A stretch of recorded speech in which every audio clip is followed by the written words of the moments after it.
गुरुदेव को नमन। जय श्री मधुसूदन।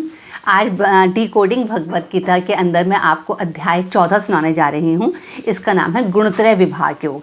तो इसके अंदर भगवान श्री कृष्ण गुणत्रय, जिस प्रकार से इसका नाम है गुण का मतलब क्या होता है, हमारे हर इंसान जितना जो भी मनुष्य है इस योनि में, उसको वो हर एक इंसान किसी न किसी गुण से प्रभावित होता है। गुण का मतलब सत्वगुण, रजगुण और तमोगुण। तो इन तीनों गुणों से प्रभावित होकर जब मनुष्य कोई भी कार्य करता है तो वो उसके कर्मास अच्छे और बुरे कर्मास बन जाते हैं, और वही जो गुण है उसको अगले जन्म के अंदर मतलब मृत्यु के बाद और उसके अगले जन्म को भी प्रभावित करते हैं।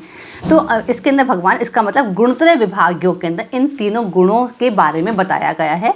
तो इसमें भगवान कहते हैं कि इसमें शुरुआत क्या है, मतलब जो मनुष्य का शरीर है, शरीर धारण मनुष्य ने कैसे करा उससे पहले की बात भगवान कहते हैं। उससे पहले क्या है, ये प्रकृति है और ये पुरुष है। प्रकृति और पुरुष से ही पूरा विश्व बना है, पूरा सारे लोक बने, पूरा ब्रह्मांड बना है। तो अब भगवान कहते हैं जो प्रकृति है, प्रकृति का जो मूल प्रकृति जो है वो गर्भधान का स्थान है, क्योंकि प्रकृति से ही हर चीज़ की उत्पत्ति होती है। और जो भी चीज़ की प्रकृति से उत्पत्ति होती है उस चीज़ के अंदर, उस जो भी भूत है उसके अंदर जो भी चीज़ है प्रकृति से उत्पन्न होने वाली, उसके अंदर चेतना कौन डालते हैं, भगवान कहते हैं वो चेतना मैं डालता हूँ। इसका मतलब गर्भधान का स्थान प्रकृति है, मतलब स्त्री है या प्रकृति माँ को कह लीजिए, और जो उसके अंदर जो चेतना डालते हैं वो भगवान कहते हैं मैं हूँ। और मैं कौन हूँ, मैं पुरुष हूँ। तो प्रकृति और पुरुष के संयोग से ये पूरा ब्रह्मांड बना है, पहले भगवान ये बताते हैं। उसके बाद भगवान कहते हैं कि जिस तरह से उसके बाद फिर शरीर की उत्पत्ति हुई, क्योंकि जब प्रकृति और पुरुष के मिलने से क्या बना, एक पुरुष की उत्पत्ति हुई, या के लिए जितने भी जीव हैं, जीव जंतु हैं, पेड़ पौधे हैं, सबकी उत्पत्ति हुई। तो जब हम अपने शरीर की बात करते हैं, मनुष्य के शरीर की बात करते हैं, तो जैसे ही इसकी उत्पत्ति होती है, शरीर रूप धारण करता है कोई भी जीवात्मा जो है, आत्मा जो है जब शरीर में प्रवेश करती है, तो पहली बात तो है कि वो जो आत्मा जो है वो शरीर के साथ बंध जाती है। और साथ ही साथ मनुष्य के क्या होते हैं, 3 गुण भी उसके साथ साथ डेवलप हो जाते हैं, सत्वगुण, रजगुण और तमोगुण। और उसके बाद इन तीनों गुणों से प्रभावित होकर ही मनुष्य अपने सारे कर्म करता है। अब भगवान इसमें बताते हैं कि जब भी किसी मनुष्य के अंदर सत्वगुण का बढ़ावा होता है, जब कोई भी मनुष्य सत्वगुण से प्रभावित होता है तो वो क्या हो जाता है, बहुत निर्मल हो जाता है, विकार रहित हो जाता है।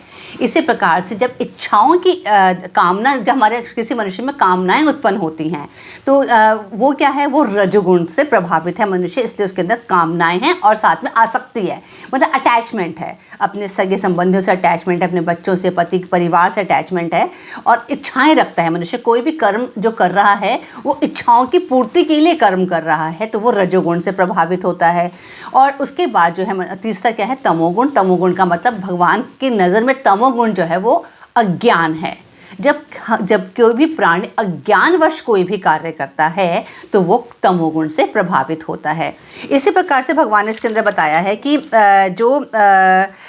मृत्यु के बाद के बारे में बताया है कि मृत्यु के समय क्या होता है, क्योंकि हमारा किसी भी मनुष्य का जीवन हर समय हम तीनों गुणों से ही प्रभावित रहते हैं।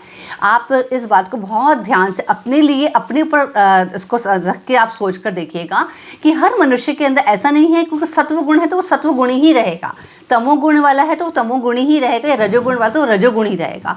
हमारे अंदर ये तीनों गुण भी अलग अलग समय पर आते जाते रहते हैं। तो जैसे कभी हम लोग कोई धर्म कर्म का काम करते हैं, कभी हम बहुत निर्मल स्वभाव के होते हैं तो हम इसका सत्वगुण से प्रभावित हैं उस समय। कभी कभी हमारी इच्छाएं कुछ बढ़ जाती हैं कुछ प्राप्त करने की, तो एकदम हमारा स्विच ओवर किस पर होता है, हमारा रजोगुण पर होता है। और किसी बात पर अगर हमें गुस्सा आ जाता है तो हम क्या हो जाते हैं, तमोगुणी हो जाते हैं।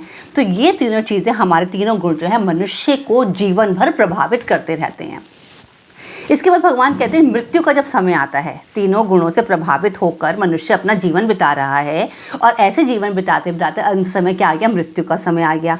अब जब मृत्यु का समय आ जाता है तो उस समय भी ये तीनों गुण उसी प्रकार से मनुष्य को प्रभावित करते हैं। इसलिए भगवान कहते हैं मृत्यु के समय अगर किसी के मन में सत्वगुण का उजागर हो जाता है, जब वो निर्मल हो जाता है, अपने मन से स्वच्छ हो जाता है, शांत हो जाता है, तो वो गुणी बन जाता है। और सत्वगुण के प्रभाव में आए हुए जब मनुष्य की मृत्यु होती है तो वो मनुष्य सत्य लोक में जाता है, स्वर्ग में जाता है वो मनुष्य। और इसी प्रकार से जो रजोगुण है, रजोगुण के अंदर जैसे मृत्यु के समय कोई मनुष्य सोचता है कि मेरे बेटे का क्या होगा, मेरी संपत्ति का क्या होगा, मेरी पत्नी का क्या होगा, या स्त्री सोचती है कि मैं पति के बिना दुनिया से जा रही हूँ तो मेरे पति का पीछे से क्या होगा, या परिवार में जो भी एक दूसरे के संबंध रखते हैं। तो इन सब चीज़ों प्रभावित जब होकर कोई भी मनुष्य अपना शरीर का त्याग करता है तो वो रजोगुण से प्रभावित हो जाता है, और रजोगुण से प्रभावित होने के कारण वो वापस इस पृथ्वी पर जन्म लेता है, और जन्म मृत्यु के चक्र में वो फंसा रहता है। और जब भी वो जन्म लेता है तब भी वो ऐसे परिवार में लेता है जहाँ पर उसकी इच्छाओं की पूर्ति और नापूर्ति पर का प्रभाव उसके जीवन पर हमेशा रहेगा। इसी प्रकार से तमोगुण से प्रभावित मनुष्य, अज्ञान से प्रभावित, गुस्सा, क्रोध, मन की अशांति, जब इन चीज़ों से प्रभावित होता हुआ मनुष्य अपने प्राण त्यागता है तो भगवान कहते हैं वो कीटाणु, कीड़े मकोड़े, मतलब इस तरीके का जो है, जो नीची जो निम्न जाति का जो वो है उसके अंदर वो जन्म लेता है।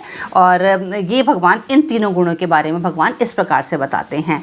और उसके बाद फिर भगवान एक चीज़ बाद में इसी अध्याय में ये कहते हैं कि अगर कोई मनुष्य इन तीनों गुणों से प्रभावित हुए बिना, इन तीनों को जंप करके सीधा इनसे प्रभावित हुए बिना सीधा मेरा स्मरण करता है, मुझ सच्चिदानंदन घन परम पिता परमेश्वर का स्मरण करता है, तो वो तीनों गुणों को छोड़ता हुआ वो मनुष्य क्या है, वो मुझको प्राप्त हो जाता है अंत समय में, अगर कोई मेरा को ध्यान करता है।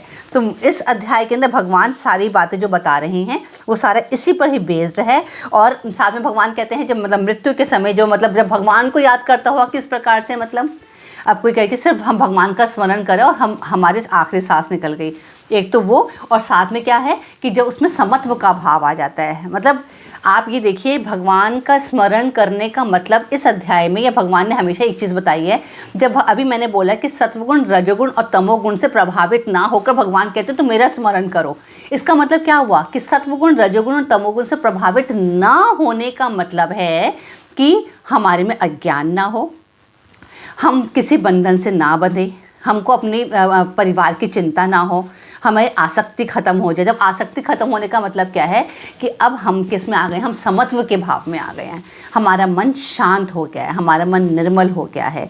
तो जब हमको अपने शरीर को छोड़ने का भी दुख नहीं हो रहा, हमें कोई कष्ट हमारे शरीर को हो रहा है, तो उस समय हम इस बात को समझ जाएं, अंतिम समय में समझ जाएं कि ये शरीर का कष्ट है और हमारा अंतिम समय आ गया, हमको प्राण हमारे निकलने वाले हैं, इसलिए हम भगवान का स्मरण कर रहे हैं। तो इस प्रकार की बातों को याद करते हुए जो मनुष्य अपना प्राण त्यागता है, भगवान कहते हैं वो मेरे को प्राप्त हो जाता है, और फिर मैं उसको जीवन मृत्यु के चक्र से हमेशा के लिए मुक्त कर देता हूँ। तो इस प्रकार गुणत्रय विभाग योग के अंदर भगवान श्री कृष्ण ने अर्जुन को तीनों गुणों के बारे में बताया है।